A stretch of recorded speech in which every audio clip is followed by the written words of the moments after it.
Good afternoon. I'm very pleased to be here today, and this is for me the second time to be here in Copenhagen and also in the Institute. I think it was in 2011, beginning of 2012.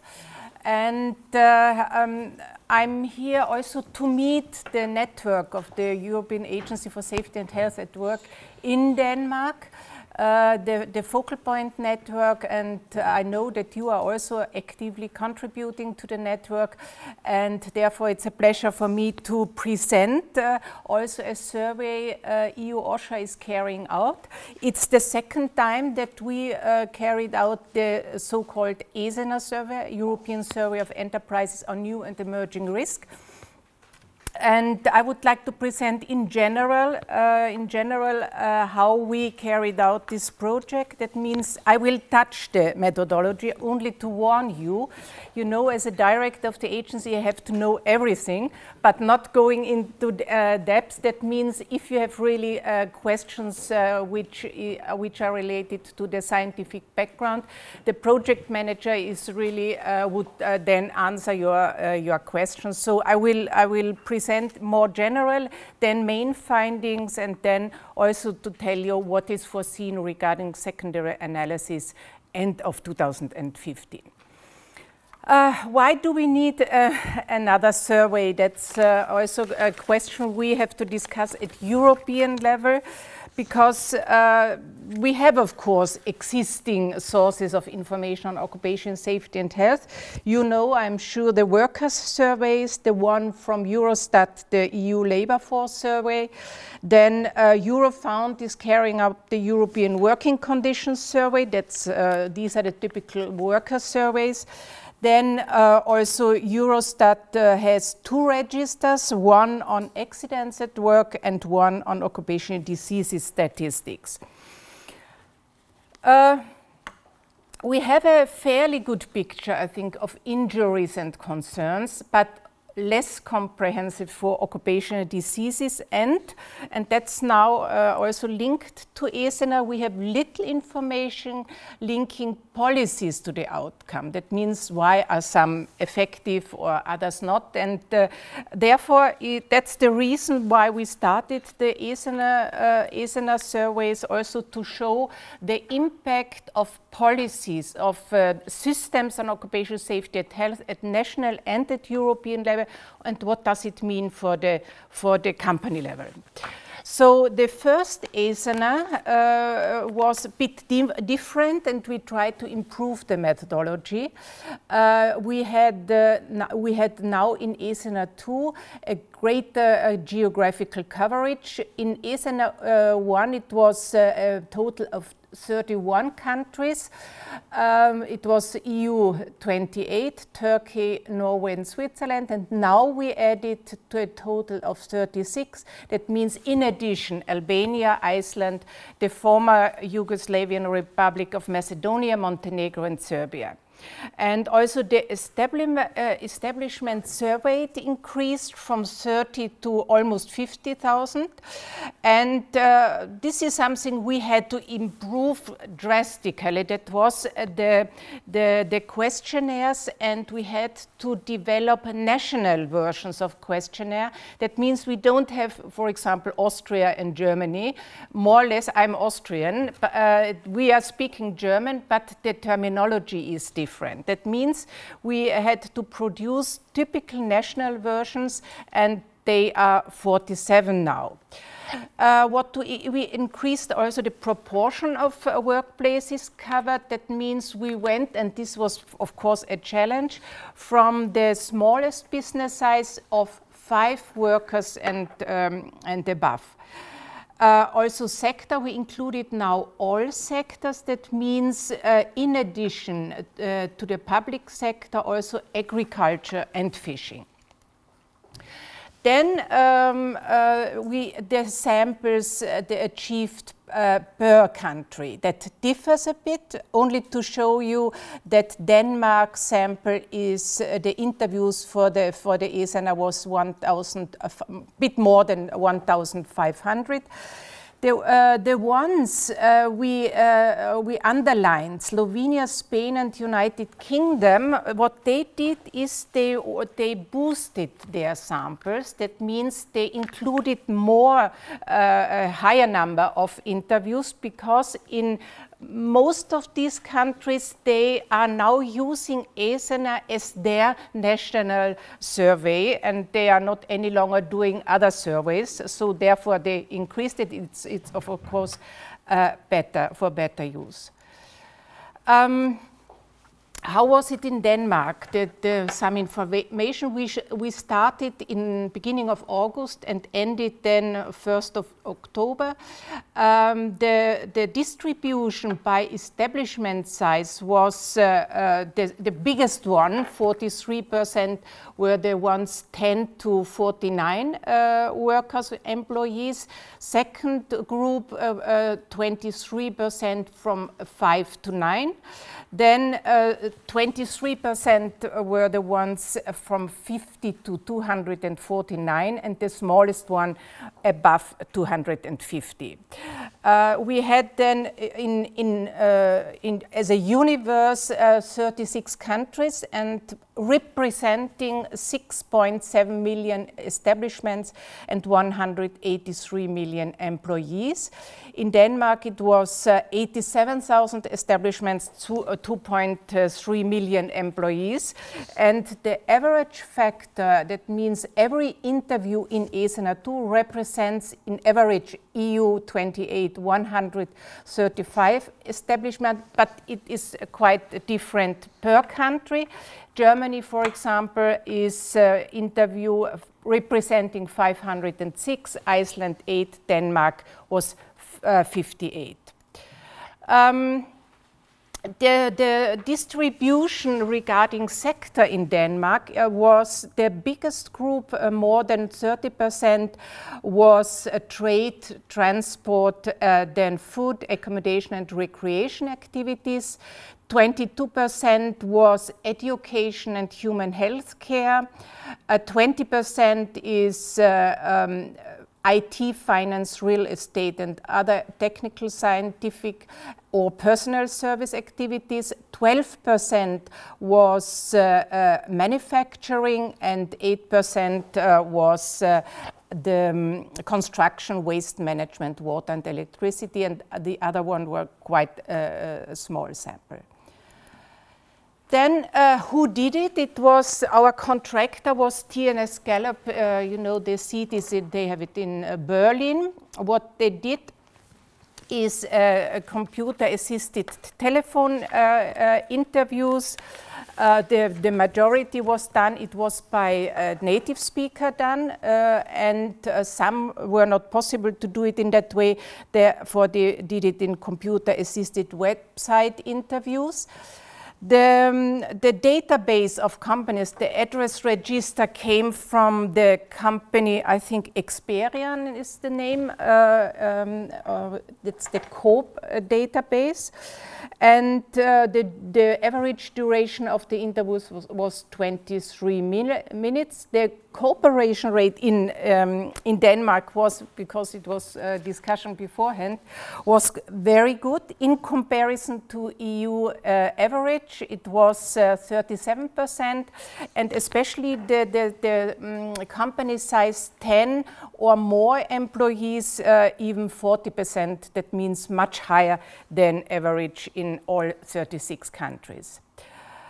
And these were the 4 survey topics. That means all questions are linked to health and safety management at company level, management of psychosocial risk, then what are the main drivers and barriers, and how is the status of worker involvement.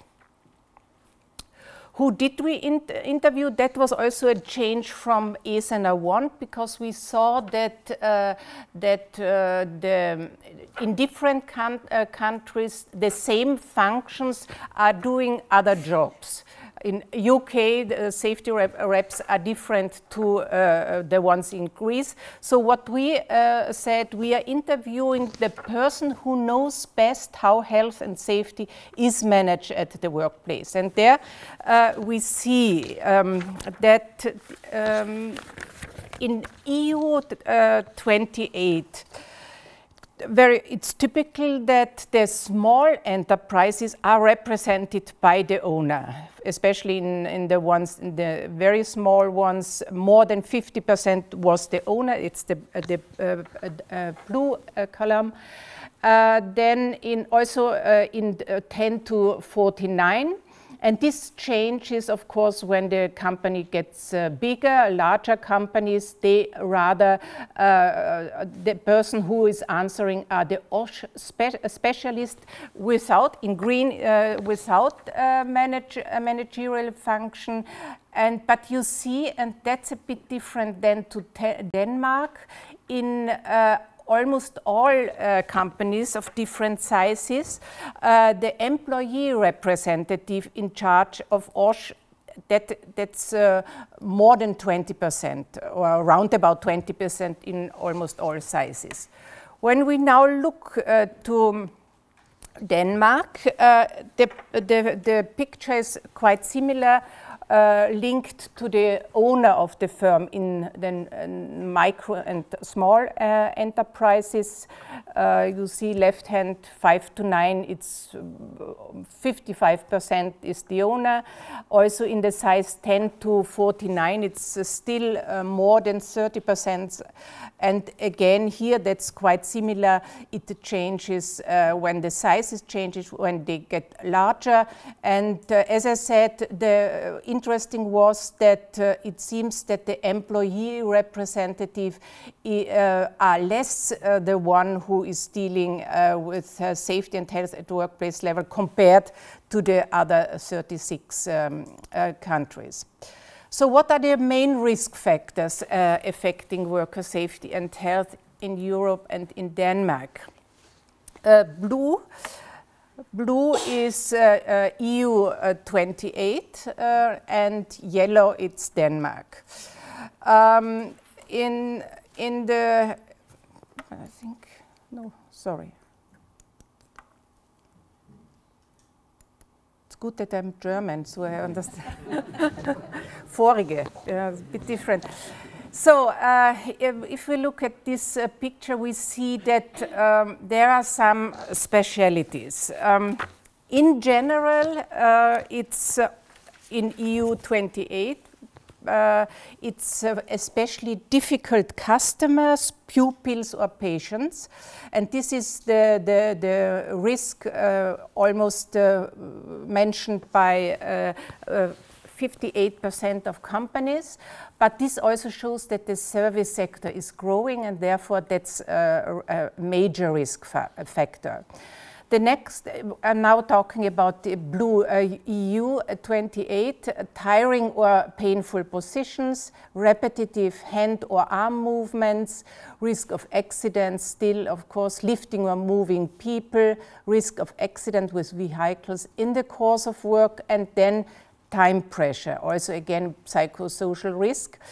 Followed by chemical or biological substances, slip, trips and falls, heat, cold, loud noise, long irregular working hours, poor communication and cooperation, job insecurity, employees' lack of influence and discrimination. And now we see clearly that there are differences, and that's quite obvious, not only for Denmark, but also for the Nordic countries and the Netherlands.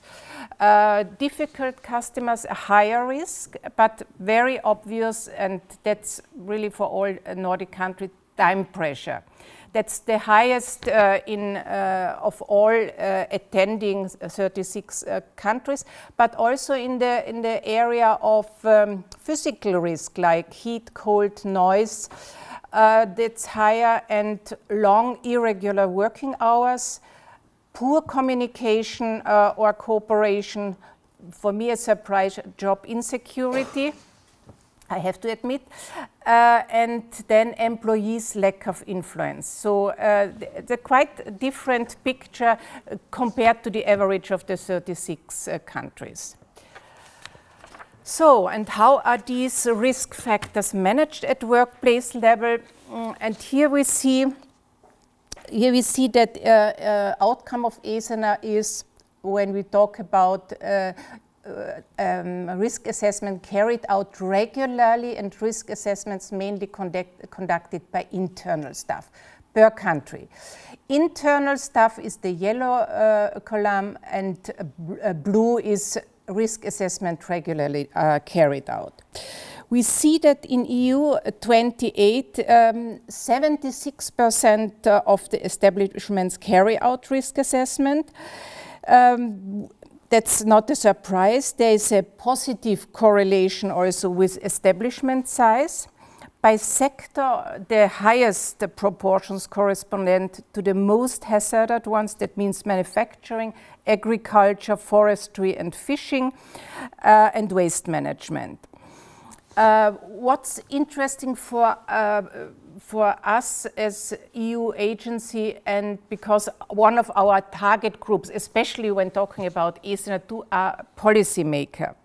And for us it was a surprise in a positive sense that the ones who carried out risk assessment at company level, also in micro and small enterprises, 90% said that the risk assessment is a very useful tool to take measures. And you know, in not only at European level, but also at national level, there are heavy discussions on, do we need, for example, for micro and small enterprises, a risk assessment, or the OSH legislation, shouldn't we have so to say, differences in implementation of OSH.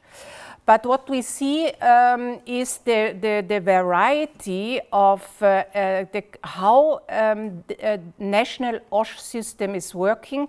A good example is Slovenia and Denmark, the ones in Slovenia, and this is based on national OSH legislation. Only a minor percentage are carrying out internally the risk assessment. Why? Because the regulation is formulated in that way that, that companies of a specific size, larger than, I don't know, I think 10 or 15, they have to carry out it by external consultants.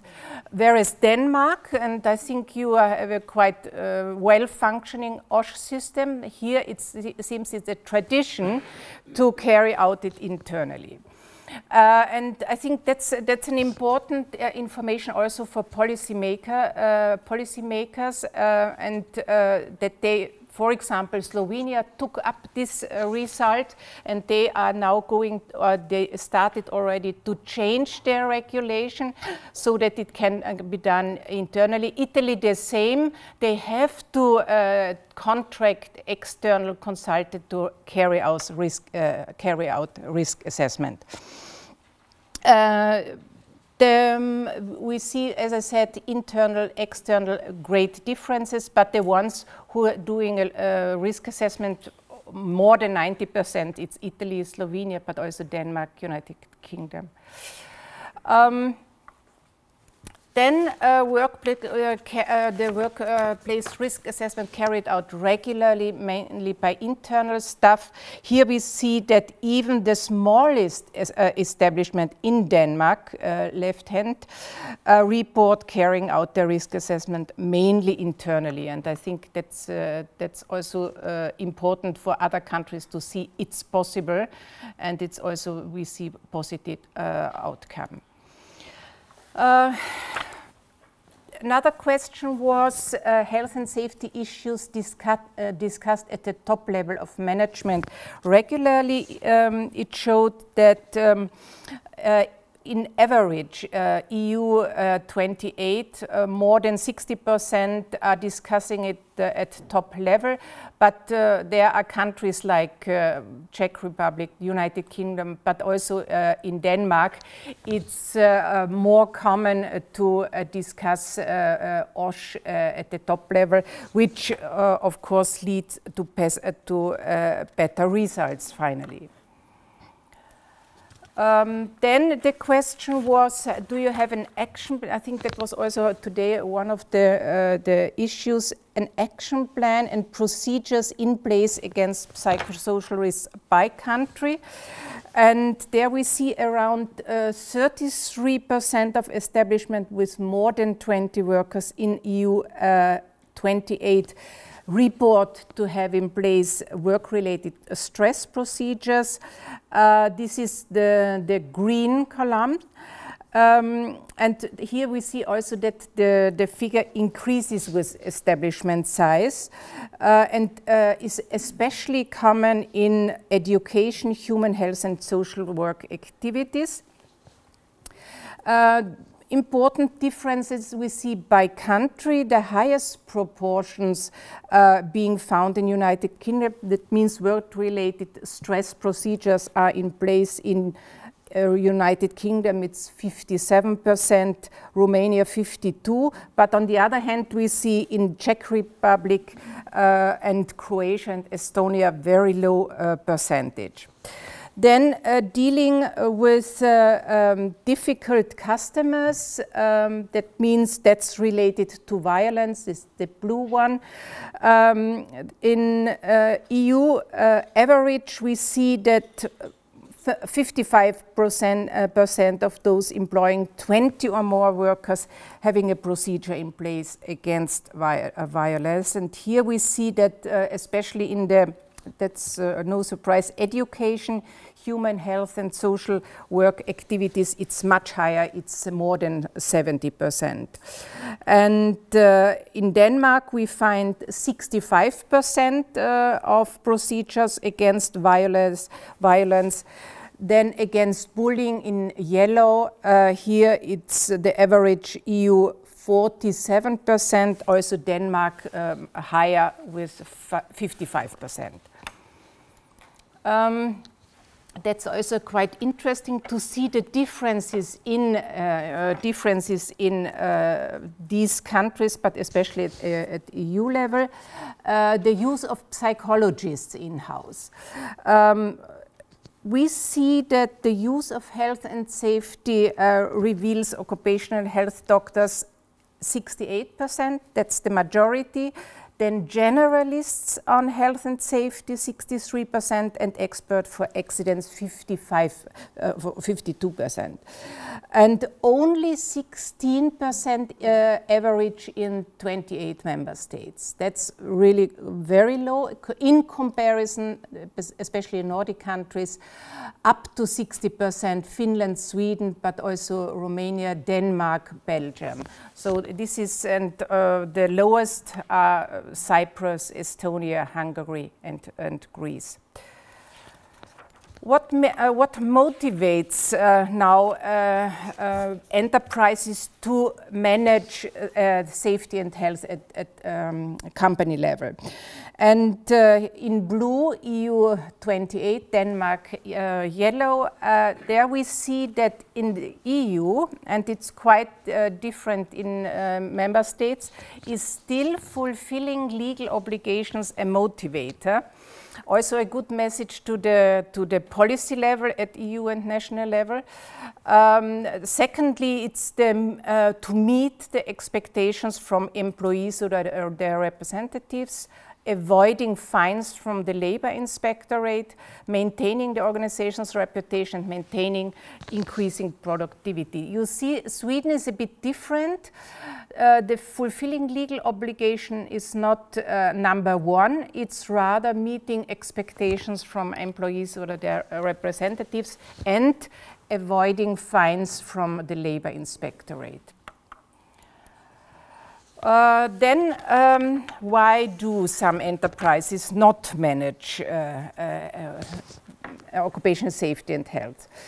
The reasons why workplace risk assessment are not carried out regularly is, here we see firstly the hazards and risks are already known and there are no major problems, and that's typically for small companies, but also we see it in larger companies.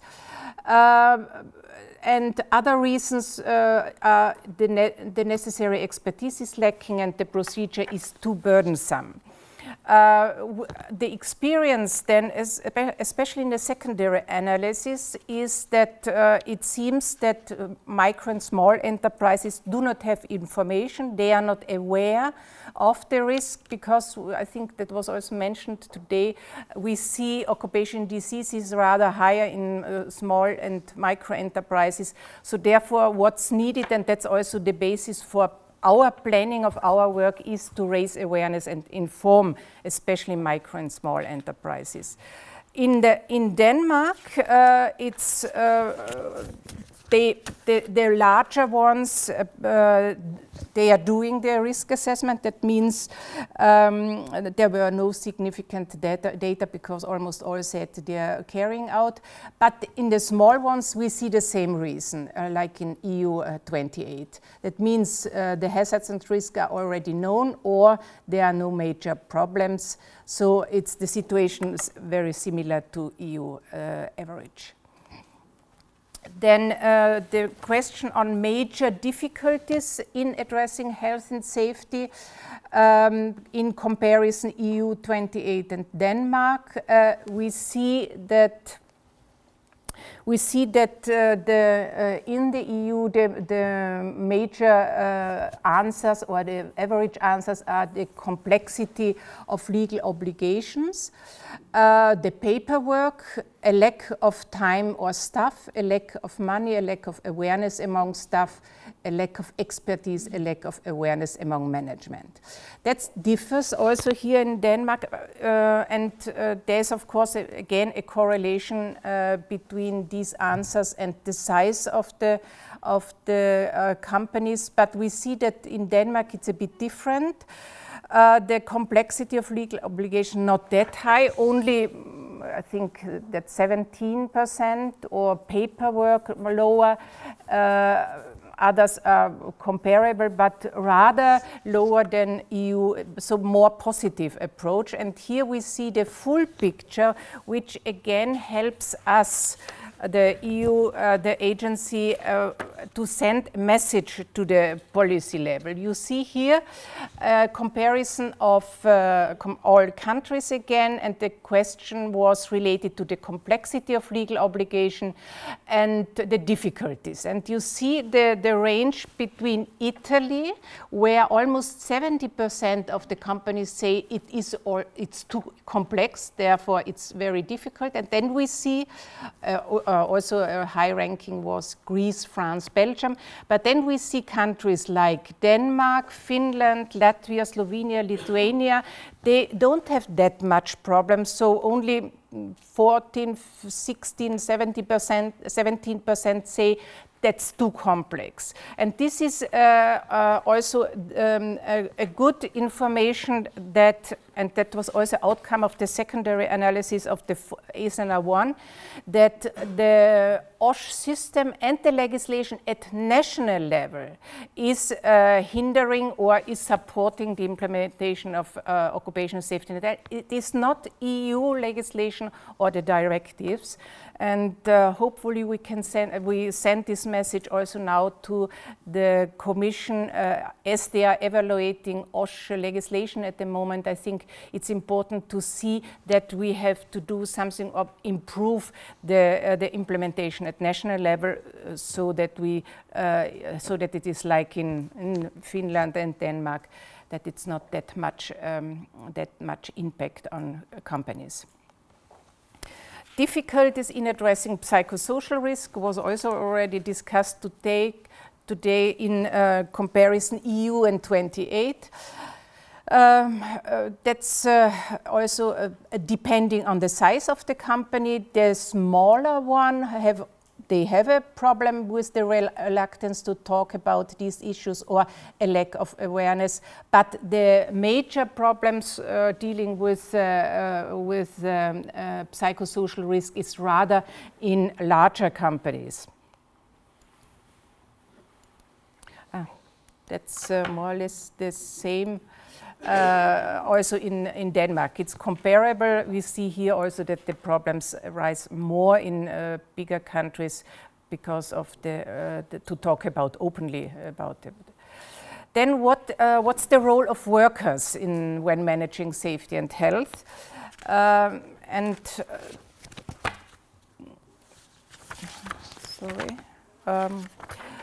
Here we see forms of employee representation by activity sector, and that's EU 28. And here we see especially that the health and safety representatives are quite common and play a role in almost all sectors. Rather quite low is Works Council, trade union representation, and health and safety committees. And more or less that's quite different to in Denmark. It's clearly higher than in EU 28 that employee representation is involved, and this in almost all sectors.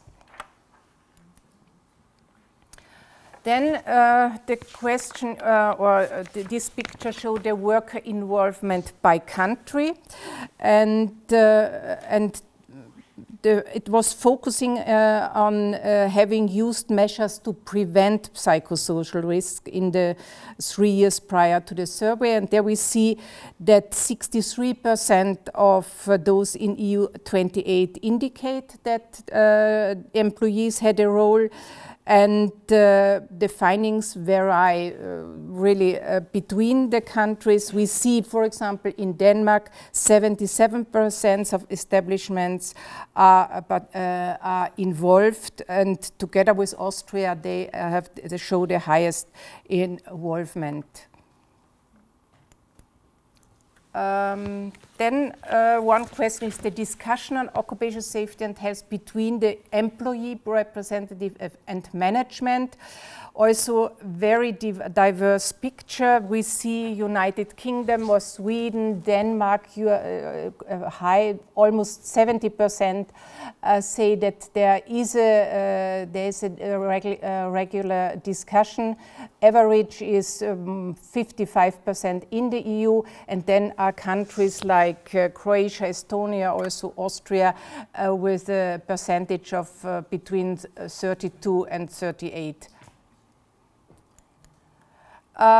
So there is that's only where we are and what is foreseen. That's not that important. Maybe one of the last slides. What we developed over the years is visualization of all the countries included in ESENER. You can, via the website, you can see all data needed related to the different topics per member state or per country participated in the survey. And also you will find the publication, that means the resume of ESENER-2 and the outcome. And I think that's the last one. This is where we are and what we want to do. That's also like ESENER-1. We started a secondary analysis on worker representation, and there we have started already to focus on 7 countries, minimum of 20 establishments per country, and then 2 interviews per establishment, and the outcome and the findings will be presented in November 2016.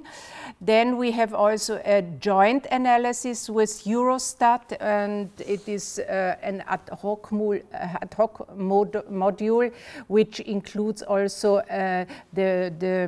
on the one side the workers' perspective, as it is a workers' survey of Eurostat, but then also include establishments finding from ESENER-2, and that will be a joint analysis presented October 2016. And last but not least, these are the topics for the secondary analysis, and when the project is finalized, it's related to OSH management, psychosocial risk management. Then we will in 2018 look into the technical assessment of the expansion of the survey and the evaluation of ESENER-2 survey, and then we will see how will the follow-up look like and which topics we would like to include in the future. So thank you very much. That's from my side, and ESENER-2 survey.